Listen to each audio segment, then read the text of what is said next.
নমস্কাৰ মোৰ চেনেলৰ অন্য এটা ভিডিঅ'লৈ আপোনালোকক স্বাগতম জনাইছোঁ। আজি ভাবিছোঁ আপোনালোকৰ আগত এটা নতুন ৰেচিপি শ্বেয়াৰ কৰোঁ আৰু সেয়া হৈছে সজিনা কাৰী।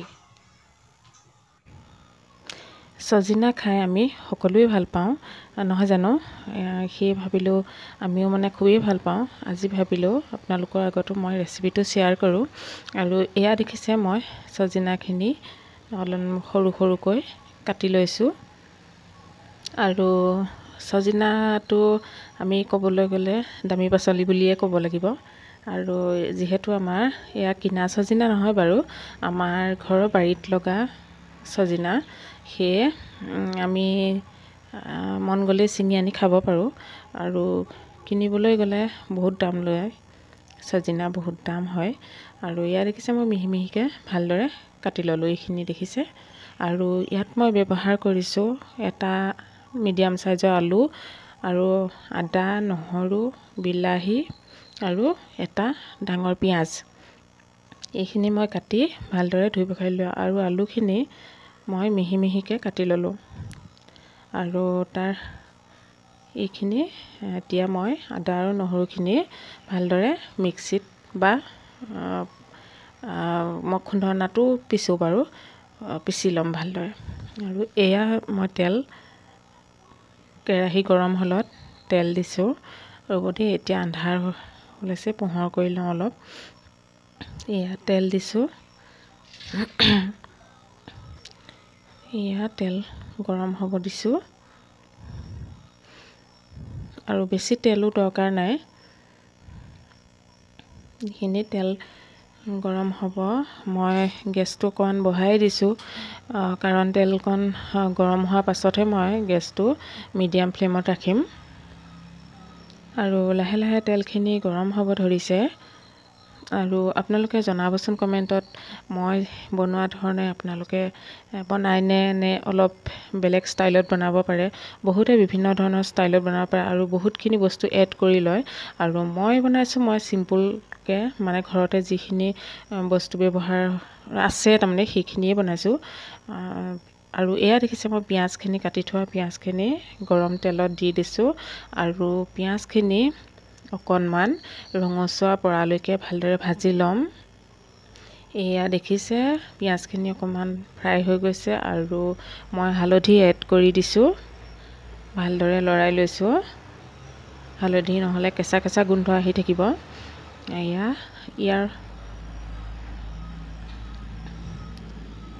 আৰু এতিয়া নহৰু আৰু আদাখিনি মই একেলগে পিচি লৈছিলোঁ। আৰু নহৰু আৰু আদাখিনি মই এতিয়া লগত এড কৰি ভালদৰে লৰাই লৈছোঁ। ইয়াৰ পাছতে মছলা মই বেছি মছলা ইউজ নকৰোঁ। আৰু জিৰা আৰু ধনিয়া দিম, অকণমান গৰম মছলা দি দিম। আৰু এতিয়া দিছোঁ বিলাহীখিনি বহুতে মিক্সিত মাৰি পেষ্টটো বনাই লয়, কিন্তু মই কৰা নাই। আমাৰ মিক্সিটো অকণমান ডাঙৰ, সেই খুলি মেলি আনো মই এলাহৰ কাৰণেহে সেইটো কৰা নাই। আচলতে মিক্সিত মিহিকৈ পেষ্টটো বনাই ল'লে ভাল হয়, কাৰণ গেছটো কম খৰচ হয়, বিলাহীখিনি গলিবলৈও অকণমান টাইম লাগে। সেইকাৰণে মিক্সিত মাৰি ল'লে ভাল হয়, গেছটোও বাচি যায়। আৰু এয়া দিছোঁ মই মছলাখিনি মই কৈছোঁৱেই বেছি মই ইউজ নকৰোঁ, কাৰণ মই দিছোঁ জিৰা, ধনিয়া আৰু অকণমান গৰম মছলা দিম। আৰু এতিয়া বিলাহীখিনি গলি নোযোৱালৈকে মই এতিয়া ঢাকোন লগাই দিম। এইখিনি দেখিবলৈ পাইছে, এতিয়া বিলাহীখিনি গলি ধুনীয়াকৈ মিক্স হৈ গৈছে। আৰু এতিয়া মই মিহি মিহিকৈ কাটি থোৱা আলুখিনি দি দিছোঁ আৰু লগতে ধুনীয়াকৈ ধুই মেলি কাটি থোৱা সজিনাখিনি লগত এড কৰি দিছোঁ। আৰু এতিয়া ভালদৰে লৰাই ল'ম। আলু আৰু সজিনাখিনি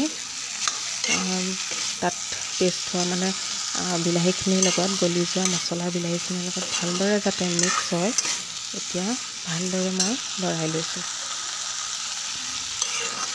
লৰাই লোৱাৰ পাছতে মই নিমখ এড কৰিম। এয়া দেখিবলৈ পাইছে মই নিমখ সোৱাদ অনুযায়ী মানে মই যিমানখিনি ব্যৱহাৰ কৰিছোঁ চজিনা সেই অনুপাতে মই নিমখ দিছোঁ। এতিয়া ভালদৰে লৰাই লৈ গৰম পানী আছিলে, গৰম পানী দি দিছোঁ। গৰম পানী দিলে সোনকালে উতলিব, ভালদৰে সিজিব। গৰম পানী দি দিছোঁ আৰু এতিয়া ঢাকোন লগাই দিম যাতে ভালদৰে সিজি থাকে। আৰু ইয়াৰ মাজতে মই অকণমান ঢাকোনটো দাঙি চাইছোঁ, অলপ অলপ হৈছে আৰু অলপ ভালদৰে মানে সিজিব লাগিব আৰু ৰাখিব লাগিব। যিহেতু মই কাৰী বনাম মানে গ্ৰেভি বনাম বেছি পনীয়া নকৰোঁ। আৰু এয়া দেখিছে মোৰ গ্ৰেভি অলপ অলপকৈ হৈছেগৈ আৰু 5 মিনিট ৰাখিম, তাৰপিছতে আমাৰ ৰেচিপিটো হৈ যাব।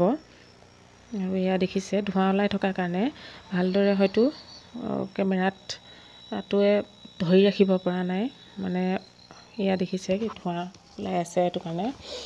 আৰু এয়া ফাইনেলি মোৰ ৰেচিপিটো হৈ গৈছে। এয়া দেখিলে ইয়াৰ ভিডিঅ'টো আৰু বেছি দীঘলীয়া নকৰোঁ, কাৰণ বেছি দীঘলীয়া হ'লে আপোনালোকৰো চাই আমনি লাগিব। আকৌ ভিডিঅ'টো চাই কেনে পালে আপোনালোকে জনাবলৈ নাপাহৰিব। আকৌ বেলেগ এটা ভিডিঅ'ত লগ পোৱাৰ প্ৰতিশ্ৰুতিৰে এইটো ভিডিঅ'ৰ পৰা বিদায় লৈছোঁ।